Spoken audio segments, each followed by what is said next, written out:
नांदेडच्या भोकर तालुक्यातील भोसी येथील खडकाळ जमिनीवरचा आंबा साता समुद्राच्या पार म्हणजेच अमेरिकेत विक्री होताना आपण पाहतोय। आपण जर बघितलं तर अतिशय दर्जेदार असे आंबे या झाडाला लागले चित्र पाहायला मिळतं।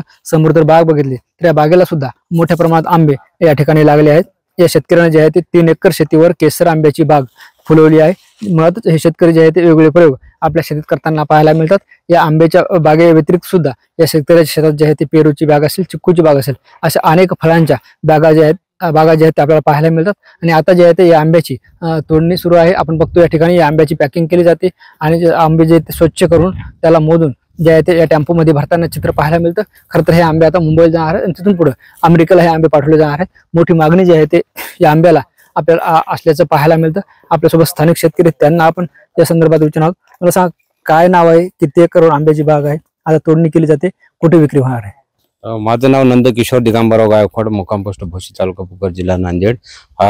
हा आमचा आज केशर आंबा 225 ने वाशी मार्केटने खरेदी केलेला आहे, वाशी मार्केटच्या व्यापाऱ्यांनी। आणि तिथून ते USA साठी एक्सपोर्ट होणार आहे। चेकिंग व टेस्टिंग वगैरे केल्यामुळे ऑर्गॅनिक असल्यामुळे आमच्या मालाला त्यांनी पसंती दिली आहे। मला सांग, तुमच्या सगळ्या बागेत किती टन आंबा निघेल आणि किती उत्पन्न अपेक्षित आहे? 700 झाड आहेत माझे, 20 किलो प्रमाणे जवळपास 14 टन माल अपेक्षित निघेल। किती उत्पादन होतं? जवळपास 30 लाख रुपयाच्या वर उत्पन्न होईल, 225 रुपयाने जवळपास। आता ही किती वर्षाची बाग आहे, एकंदरीत त्याला खर्च किती आलाय? आता ही जवळपास 4 वर्षाची बाग आहे, 5 वर्ष चालू आहे। आता 2 वर्षापासून हार्वेस्टिंग चालू आहे। या वर्षी 4 लाख रुपये खर्च आलाय। खर्च वजा जाता मला 26 लाख रुपये नेट उत्पन्न मिळाले यावर्षी। आता ही दुसरी गाडी आहे, रोज 2 टन चालू आहे। प्रत्येक पिकअप म्हणजे 2 टन चालू आहे समजा। या संदर्भात तुमचा सगळा करार कसा व्यापाऱ्यासोबत झालाय? तुम्ही थेट अमेरिकेत विक्री करणार का तुम्ही मुंबईच्या व्यापाऱ्याला विक्री करणार? वाशी मार्केटचे व्यापारी आहेत, त्यांना आपण देणार, त्यांनी तिकडे पाठवणार। म्हणजे आपण बघतोय शेतकरी जे आहे ते पारंपरिक पीक घेतात, तुम्ही फळबागायतीकडे वळलात, शेतकऱ्यांना काय संदेश असणार आहे? शेतकऱ्यांनी पारंपरिक सोयाबीन, कापूस वगैरे असे पारंपरिक पीक न घेता असं बहुवार्षिक केशर आंबा वगैरे असा जागतिक दर्जाचा पिकवला पाहिजे आणि जास्त आपलं उत्पन्न वाढवलं पाहिजे। आज बाकीच्या शेतकऱ्यांना मी आवाहन करेल की आमच्या फळबागेला भेट देऊन या केशर आंब्याची क्वालिटी आणि विक्री केलेलं सगळं बघून त्यांनी आपल्या शेतामध्ये लागवड करावी, आपलं उत्पन्न वाढवावं।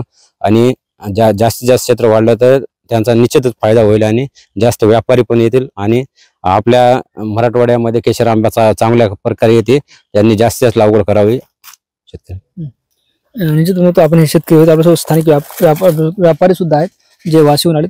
काय सांगाल, कशा प्रकारे आंब्याची खरेदी केली जाणार आणि कशा प्रकारे विक्री केली जाणार?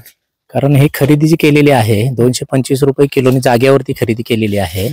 आणि हे आंब्याची जी क्वालिटी आहे त्याला बॅग लावल्यामुळे एकदम सुपेरियर आहे आणि याच्यात जे रेसिड्यू फ्री आहे, त्यामुळे जे USA इतर देशामध्ये त्याची मागणी ज्यादा आहे, त्यामुळे ते क्वालिटी वगैरे अतिशय चांगली आहे, सुंदर आहे। आणि या माळरानावरती एवढं अतिशय सुंदर हे येत आहे पीक आणि ह्या खडकाळ ह्याच्यामध्ये चांगला आलेला आहे, त्याची गोडी वगैरे अतिशय चांगली आहे। आणि आज एक्सपोर्टला हा खरेदी केलेला माल आहे, 10 टन माल खरेदी केलेला आहे। म्हणजे आता मुंबईहून पुढे कसा पाठवला जातो सगळा माल? सांगतो की हे मुंबईवरती गेल्यानंतर ह्याचं जे शॉर्टिंग होतं साईज वरती म्हणजे ग्रॅम वरती, आम्ही आता भरताना माल भरतो 200 ग्रॅमच्या प्लस, 200, 250, 300 ग्रॅमचा एक घेताना। त्याच्यानंतर तिथे गेल्यानंतर शॉर्टिंग होतं, लेबलिंग होतं, पॅकिंग होतं आणि पुढे पाठवला जातो। म्हणजे त्याला कलर येतो, म्हणजे पिकवल्यानंतर कलर येतो आणि त्याच्यानंतर बाहेर जातो। म्हणजे साधारणपणे US मार्केटला याला कसा दर मिळतो? आता US मार्केटमध्ये कसं आहे की डॉलरवरती विकला जातो, डॉलरवरती म्हणजे ते पैसे चांगल्यापैकी मिळतात आणि तो माल अतिशय हे जातो। आणि आज कसं झालंय की आपला माल इथून नांदेड याच्यातनं USA मध्ये माल जाणं हे म्हणजे ऑर्गॅनिक असल्यामुळे तो माल तिकडे पोहोचतोय। निश्चित बघतोय हे शेतकरी होते, व्यापारी होते, त्यांनी सांगितलं की हा जो आंब्याचा माल आहे तो अमेरिकेत आता विकला जाणार आहे। सुरुवातीला हे मुंबईत जाईल आणि मुंबईतून अमेरिकेत पाठवला जाईल। मात्र या केसर आंब्याला जे आहे ते 225 रुपये किलो दर मिळायचे या शेतकऱ्यांनी, या व्यापाऱ्यांनी सांगितले। आणि हाच आदर्श जे आहे ते इतर शेतकऱ्यांनी घेतला पाहिजे, पारंपरिक शेती निश्चित केली पाहिजे, मात्र त्यासोबतच अशी प्रगतशील शेती, बागायती शेती करून सुद्धा आपली आर्थिक उन्नती साधली पाहिजे। ज्ञानेश्वर लोंढे, TV9 मराठी, नांदेड।